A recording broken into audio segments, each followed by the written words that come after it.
I had 3 songs prepared, and Trudy and I were going to sing a duet. My voice is just a little off this morning, so we're going to pass on that. Okay, I have to tell you that to tell my story and to talk about grace, and I hope you'll forgive me, and I know there's a lot of Court Club members here, you know that I don't like to talk about my career or myself. That was 32 years, that was a blip. What it is what's now. But it's unavoidable in this setting. So I do have to do, if you'll forgive me, to kind of tell a little bit about the journey, my personal journey, and how it led me to a place where I could actually stand here and talk about my relationship with Jesus Christ. It was all one of those things where, you know, the NBA happened to me, for me, as some of you know. I was 24 years old. I was not ready mentally, physically, spiritually, but I knew this much. I was going to do this for 1 year and have a good time. And people say, well, how'd that happen? How'd you get hired when you're 24 years old? Trust me, it would never happen today. Happened to be that somebody walked into a gym and they were looking for people. The NBA was going to do a big deal expansion. This is in 1966. So we're going to add a team. They had 9 teams. We were riding on trains and small airplanes occasionally. And they said, we're going to have the Chicago Bulls. Entry fee for the Chicago Bulls was $1 million.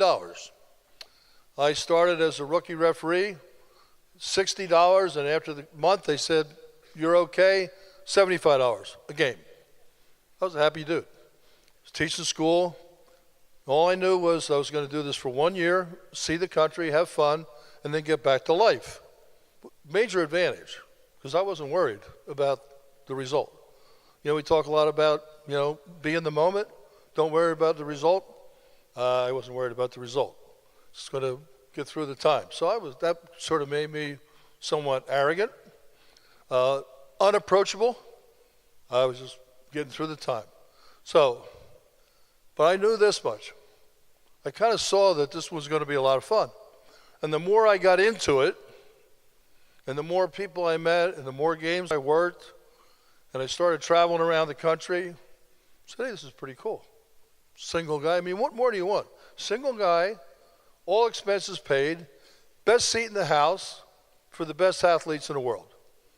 So to be able to see Wilt and Russell and Oscar and Jerry West up close and personal, not a bad deal. This picture you see here, Wilt Chamberlain's from Overbrook High School in Philadelphia. I grew up in Philadelphia, as did Steve. So we have those roots.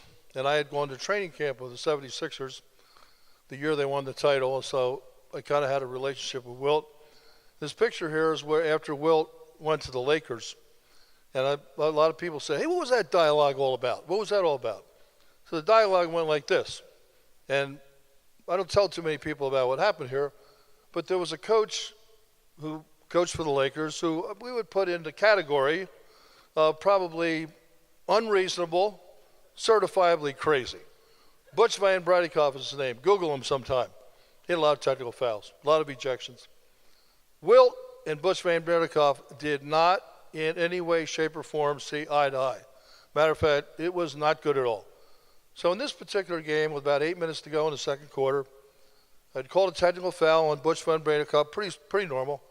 And again, you know, part of it was my attitude, part of it was that he was off the reservation. And all the stuff we do now on resolving conflict and all, we had none of that.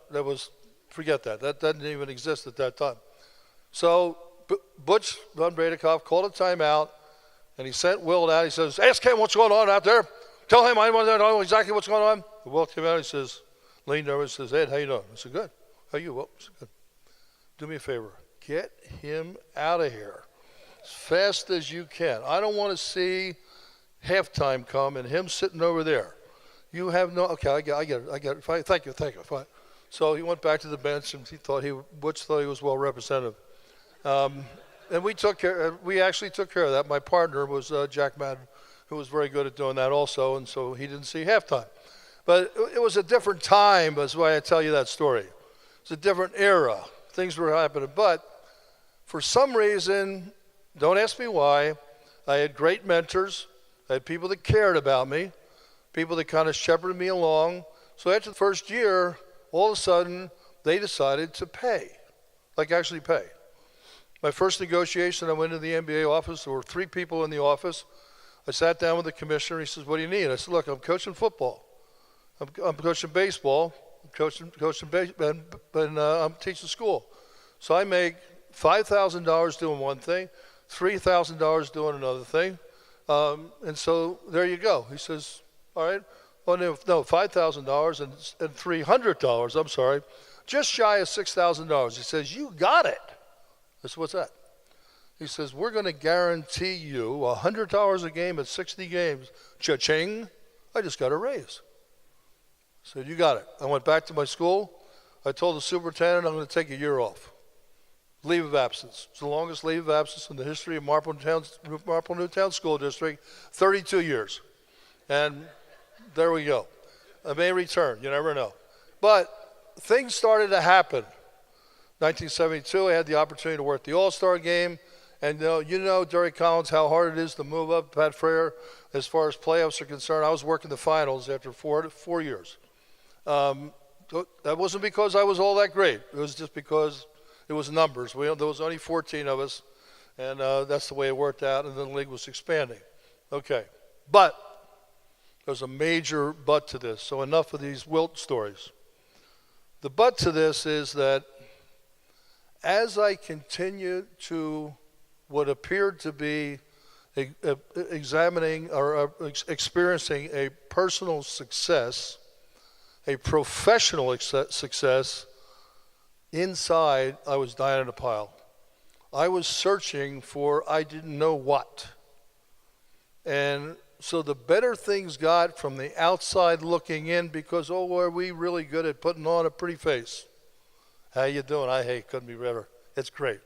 Inside, dying in a pile. Figure it out. I started reading books. I'd go in the bookstore, the self-help aisle. I know we don't have as many bookstores now, but the self-help aisle, I used to spend hours in the self-help aisle reading this book. Oh, let me take this book. I had more books. Some I read, some I didn't. Okay? But I was reaching, asking a lot of questions. Where do I go? What do I do? What's the real meaning of life? Now, I grew up in a great family. Mom and Dad took me to the local Flourtown, Pennsylvania Presbyterian church. So I knew the rules.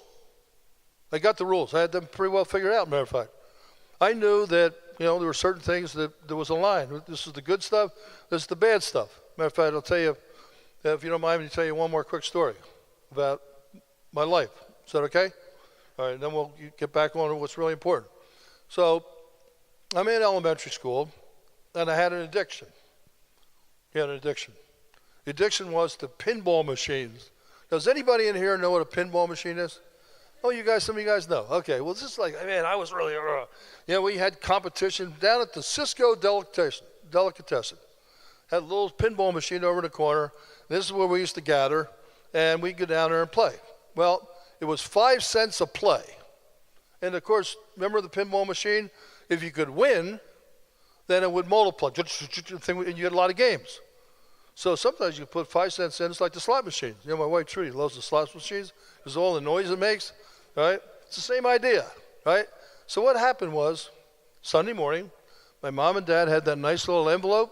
You guys remember going to Sunday school and putting the little coins in that envelope? Now, I know I'm in a different era here, but I had 2 quarters my mom and dad put in that envelope every Sunday to drop in the basket because I had to follow the rules. Well, I figured out, if I take one of these quarters and I invest it in the Cisco's pinball machine, more fun for me. So every Sunday I would go in, I'd try to carefully open up the envelope, get the quarter out, take it over to Cisco's. That's 5 plays. I'd drop the thing in the envelope. Well, one week, I'm ADHD, so I forget stuff. So one week I forgot to put it in altogether. So my mom and dad found the envelope, open, 1 quarter missing. Connect the dots. My dad says, "Come here, get in the car." Over we went to Pastor Bell's house. the man in the pulpit sat on his front porch. He said, now you understand what you did, right? You're not stealing from me. You're stealing from God. Really? I thought that was your money you were taking to build this stuff. And no, you don't understand. This is God's money. This is not our money. So he gave me this lesson as a 5th grader in stewardship. To think about that. I also got a lesson in I thanked my dad until he went to the grave. And what was right and what was wrong. I mean, he could have chewed me out, but he took action and made me go right to the source. So, that was kind of my background. But if I could understand, I mean, I heard words, I heard this, I heard that. I had a lot of stuff right up here. I had a lot of stuff up here. But my searching was more of, how you're yearning. Anybody ever go through that? You're kind of yearning. There's something else that's out there. Yearning. I know, Pat and I have talked, and boy, so excited about where his journey is. And there was a before and after, and to continue to be. So my searching for contentment took me to this date. I'm working a game in Seattle. It was the Old Kingdom. Now, here's the way God works. I had done a seminar on some kind of mind thing, spent all kinds of money for this seminar, and I walked away and I said, yeah, I think that's it. 2 days later, no, I guess that's not it. No. And so I then went to Canada, British Columbia, to work a preseason game. This is the way God works now, because he does have a plan, and things happen in our life when he has a plan. So this date is one that I will always remember. What happened was, we had a flight that was supposed to go to Seattle. Fog is, normally in the wintertime, that's about 75% of the time in Seattle. No offense, Dan, but you know how that is. So I ended up in a car with a gentleman by the name of George Tolles, who is an extremely influential businessman in the Seattle area, high-profile guy, and he was also the public address announcer for the Sonic. In the car, the basketball conversation lasted about a minute and 20 seconds, and it was, what's going on in your life? So I gave him the nice version, the pretty version. Hey, this is great. We got this going on. We got that. I did go through a divorce, but, everything's cool. I'm really happy. I'm a single guy. That's no problem. I just polished it all up, really. A few miles later. So what's really going on in your life? Well, this is a long drive. We're not just driving around the corner here. So he had me captive.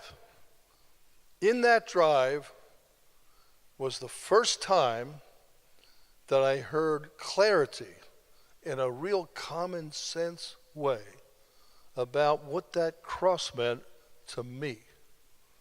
And all of a sudden I continued to hear him say, it's okay, you're forgiven. It's all right. I know you did this. All that stuff that I was doing this to, stuff, pretty face, stuff, pretty face, it's okay. You can bring it out here. Oh, I said, really? Yeah. You understand, this is why this all happened. That's why the nails, that's why the torture, that's why all the difficult, horrible things that we see when we see real pictures of what happened to our Savior. Get to Seattle. See it tonight. Game happens. That was my usual arrogant self. Threw Dennis Johnson out, because he probably said that was a bad call. Don't like that, Ed, something like that. So normal stuff for me. Go to the locker room afterwards. I'm debriefing and knock on the door. It says, George Tolles and Norm Evans are at the door. Well, Norm Evans, captain of the Miami Dolphins the year they won it all. They were undefeated. Great leader in the Christian community in Seattle. Headed up at a ministry called Pro Athletes Outreach. They came in. Ed, how you doing? Good. Introduced my partner. Walked over to the side in the kingdom. We had a big locker room. They grabbed me and said, you mind if we go over here and pray? No, yeah, okay. What are we going to say? 2-on-1. So we go over. We sit down. So they started in prayer. And I was, for the first time, now I know. And those of you who experienced, and I'm going to tell you, we're going to feel this here if you haven't already. The presence of the Holy Spirit. There was all of a sudden, this wasn't me, and like Pat talked about, this was an ego. This was a sense of here, now, and trusting that he was here. I was shaken. Got dressed, showered in the car, went back to the hotel. Never forget the Holiday Inn out there by the airport. And at that time, I went to the room. I didn't even unpack my bag. Got next to my bed. I said, okay, Lord, you got it. Now, you told me about this forgiveness thing, and I started off a litany of things. The list was long. I was on my knees for a long time of asking for, I got to take this to you, I got to take this to you, I got to take this to you. Now, here's the lesson learned from that. I can stand up here and give you this version and tell you, and everything after that was just hunky-dory, and life has just been nothing but, skyward. No. I think if I wrote a book on this, I know Chuck Swindoll wrote a book many years ago called 3 Steps Forward, 2 Steps Back, that would have been me. Because God doesn't work in a clean slate. He does work clean slate, but we have so much junk that it's a process. We use that word process all the time. So, from a head to the